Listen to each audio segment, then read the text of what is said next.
Welcome to everyone present here. आज हम पढ़ने वाले हैं फिजिक्स क्लास 10th का चैप्टर आगे का, जो हमारा कल छूट गया था। उसके बाद का पार्ट 2 है ये, वो हम पढ़ने वाले हैं। क्या है ये? प्रिज्म।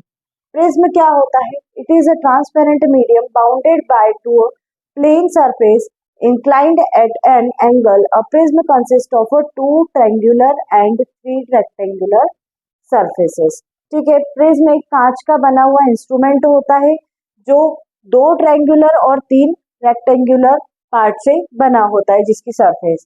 एंगल ऑफ प्रिज्म क्या होता है? एंगल ऑफ डेविएशन क्या होता है? डिस्पर्जन ऑफ व्हाइट लाइट क्या होता है? ये सारी चीजें हमको प्रिज्म में पढ़ना है। प्रिज्म के आपको एक्सपेरिमेंट्स भी आते हैं, शायद आपने 9th क्लास में किए हो, नहीं किए होंगे तो 10th में तो आते ही आते हैं। तो हम समझते हैं पहले थ्योरेटिकली क्या होता है प्रिज्म। एंगल ऑफ प्रिज्म क्या होता है? The angle between the two lateral refraction surfaces is called angle of prism. जब दो एंगल के बीच में एंगल बनता है दो लेटरल रिफ्रैक्शन के बीच में सरफेसेस में, तो उसको एंगल ऑफ प्रिज्म बनते हैं।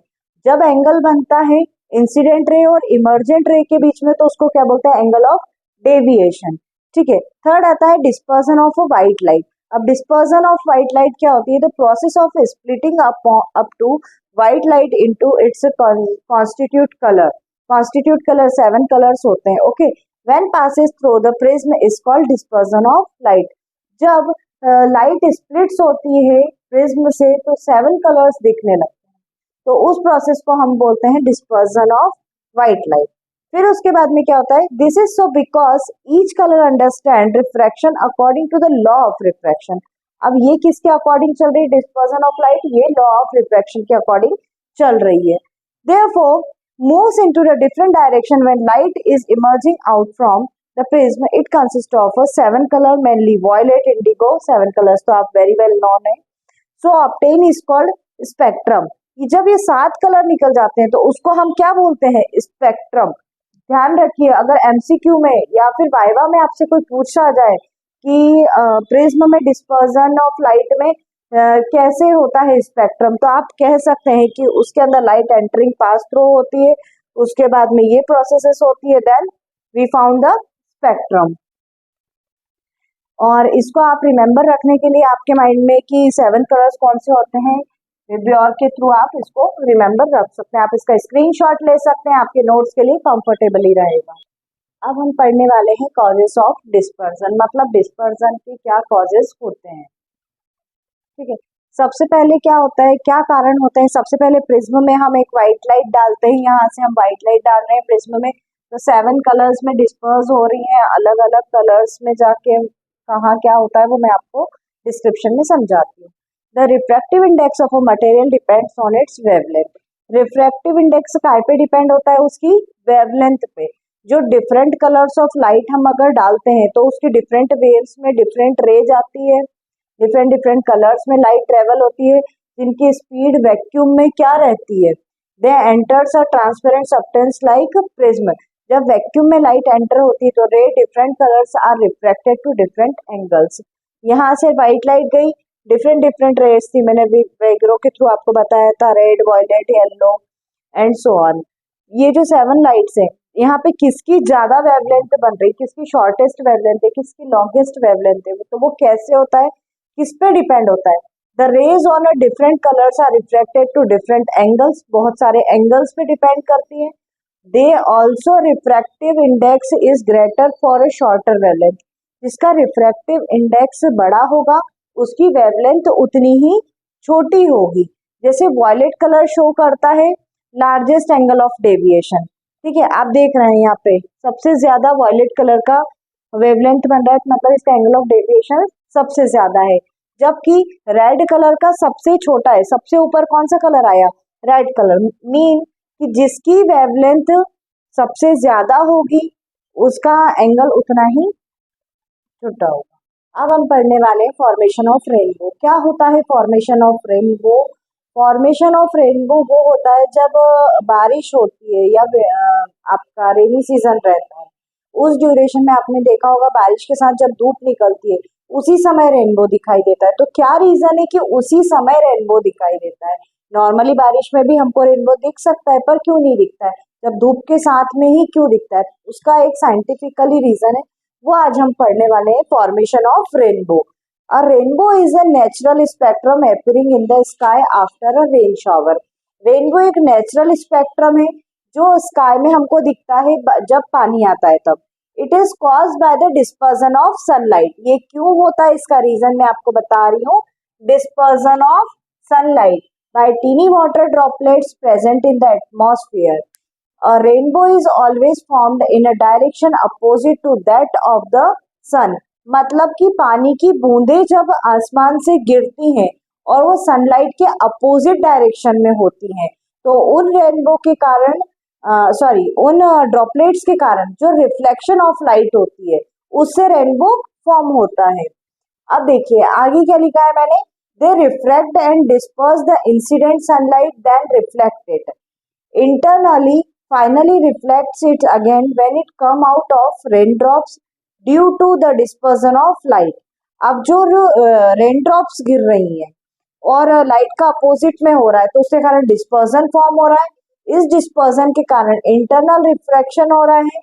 इंटरनल रिफ्रैक्शन डिफरेंट कलर्स में होता है, these due to the observe eye. और वो जो डिफरेंट डिफरेंट कलर्स होते हैं हमारी आंखों में हमको दिखते हैं और एक शेडो फॉर्म होती है, उसी को बोलते हैं हम रेनबो। तो रेनबो अगर आपसे आगे से कोई पूछे कि कैसे होता है तो आप कह सकते हैं फॉर्मेशन रेनबो कि अगर एटमॉस्फेयर में जब रेन होती है उस ड्यूरेशन में अगर सनलाइट अपोजिट डायरेक्शन में और डिस्पर्जन ऑफ लाइट का रिफ्लेक्शन होता है, उस कारण से रेनबो फॉर्म होती है और हमारी आईज में डिफरेंट डिफरेंट कलर्स को हम ऑब्जर्व या सी कर सकते हैं। ये विजिबल होता है।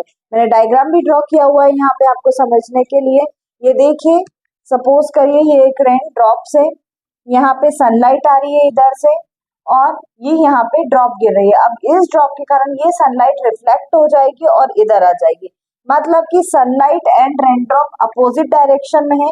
दैट्स वाई हम यहाँ पे रेनबो बनता हुआ देख पा रहे हैं। अब हम पढ़ने वाले नया topic atmospheric refraction. Atmospheric refraction क्या होता है? हम जानते हैं कि अगर लाइट टेक्स प्लेस होती है, लाइट ट्रेवल होती है ऑप्टिकल डेंसर मीडियम से रेयर मीडियम में, जैसे कि अगर डेंसर में है तो रेयर में, रेयर है तो डेंसर में, उस कंडीशन में एटमॉस्फेरिक रिफ्रैक्शन की प्रोसेस होती है। Sunlight enter into the earth atmosphere, it continuously travel from rare to denser medium, hence refraction of a light takes place। this refraction of a light by atmosphere is known as atmospheric pressure। now why don't the planet twinkling? अब आप सोच रहे होंगे कि तारे चमकते हैं उस प्रकार से प्लैनेट्स क्यों नहीं चमकते? प्लैनेट्स भी चमक सकते हैं, क्यों नहीं चमकते? हमारी अर्थ क्यों नहीं चमकती? वीनस क्यों नहीं चमकता? मार्स क्यों नहीं चमकता? why stars are twinkling? so that is the reason of scientifically reason। this show that the planets are much closer to the earth। Planets बहुत पास हैं अर्थ के, are thus seen as extended source। if we consider a planet as a large number of point size sources of light, the total variations in the amount of light entering our eye from all the individual points size sources will average out to zero, thereby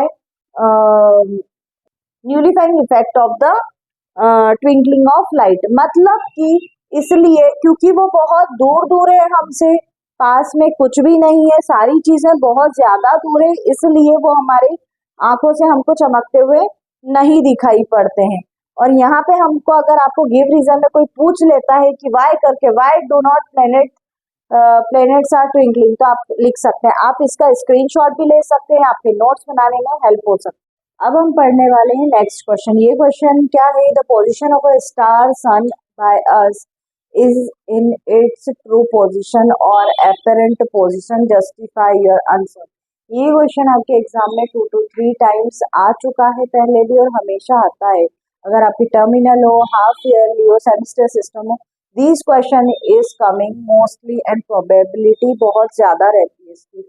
इसको पूछा क्या गया है, जो position रहती है stars की और सन की, उसकी सही पोजीशन क्या रहती है, ये आप जस्टिफाई करके हमको आंसर दीजिए। ठीक है, तो हम इसका आंसर बताते हैं। The position of a star is apparent because of the atmospheric refraction. जो पोजीशंस रहती है स्टार की वो एपरेंट रहती है, क्यों? एटमॉस्फेरिक कंडीशंस के या रिफ्रैक्शंस के कारण।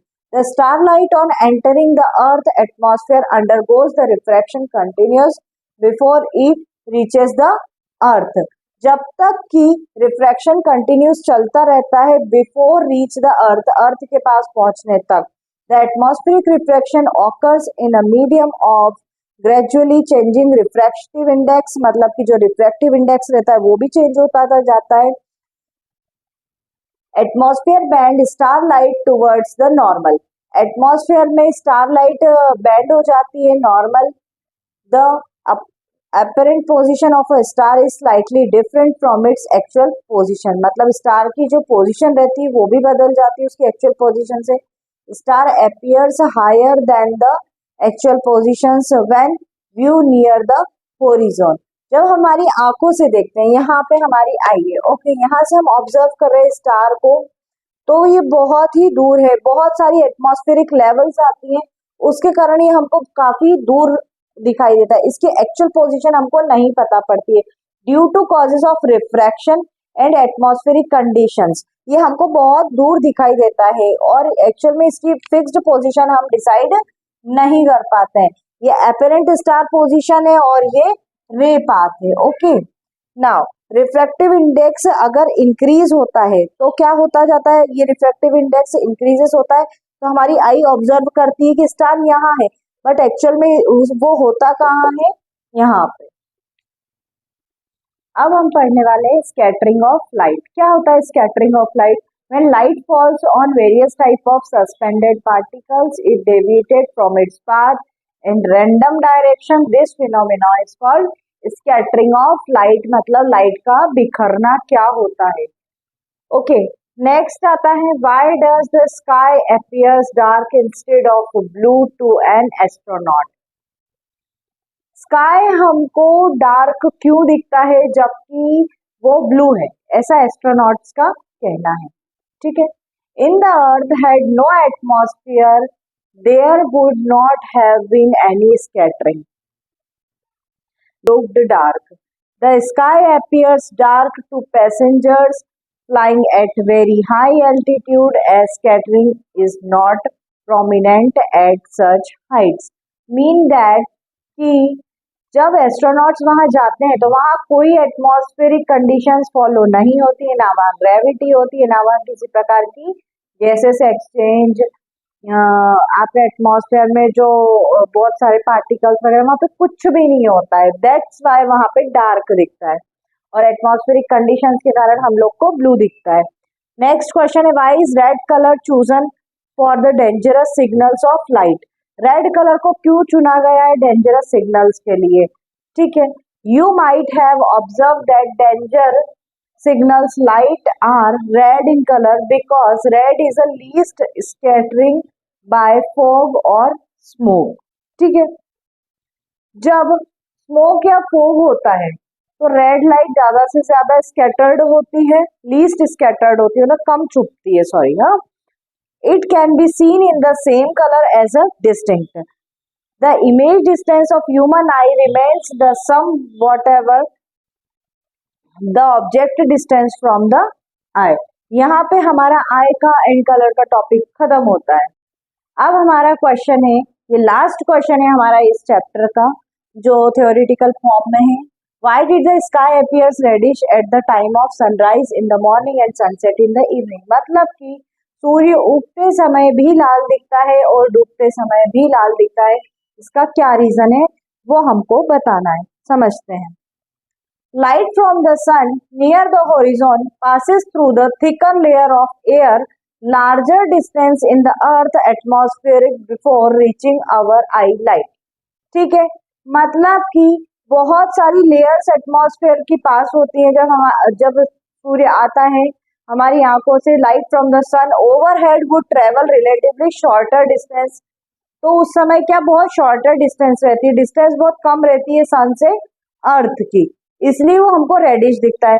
पर जब नून हो जाती है तो वो हमको व्हाइट दिखने लगता है क्योंकि डिस्टेंस बहुत ज्यादा हो जाती है, तो वो ब्लू या वॉयलेट कलर में कन्वर्ट हो जाता है. वो रेड कलर, मतलब वो कलर तो नहीं चेंज होता पर उसकी डिस्टेंस बन जाती है सन से अर्थ की, इसलिए वो लाइट स्कैटर्ड फॉर्म में हो जाती है.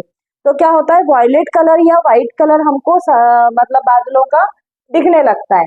फिर उसके बाद में क्या होता है, ब्लू लाइट और shorter wavelength are scattered away by the particle. और ब्लू लाइट जो रहती है वो स्कैटर्ड रहती है, उसकी शॉर्टर वेवलेंथ रहती है, they reach the eye on longer wavelength, this gives rise the reddish appearance of the sun. अब हम करने वाले हैं न्यूमेरिकल। वैसे इस चैप्टर में न्यूमेरिकल है नहीं एनसीईआरटी की बुक में, बट हम रेफरेंस से उठा के एक न्यूमेरिकल लेकर आए जो आपको बताने वाले हैं। अगर आपको और न्यूमेरिकल चाहिए तो you comment me on comment section. Now come to the point on the question. A person needed a lens of power minus 5.5 diopter for correcting his distance vision. For correcting his near vision, he need a lens of power plus 1.5 diopter. What is the focal length to correct? तो distance vision है और near vision दोनों के बारे में हम बता रहे। पावर की यूनिट होती है डायोप्टर, इसमें डिस्टेंस में दी हुई है -5.5। हम जानते हैं P इज इक्वल टू 1 में F फॉर्मूला होता है, P की जगह वैल्यू पुट करी, इसको डिवाइड किया हमने तो F कितना आ गया -0.18। ये नेगेटिव साइन इंडिकेट करता है कॉन्केव लेंस को। अब आते हैं नियर विजन पे, P is equal two plus का 1.5। हम क्या जानते हैं, वापस से यही फॉर्मूला पावर का हमको लगा रहा है, P इज इक्वल टू 1 में F, वैल्यू पुट करी, सॉल्व किया 0.67। अभी पॉजिटिव में आया, तो पॉजिटिव में आया तो यहाँ कौन सा लेंस यूज होगा, कॉन्वेक्स लेंस। यहीं पे हमारा फर्स्ट चैप्टर फिजिक्स का खत्म होता है। If you like my video, subscribe me, comment me on comment section. Thank you.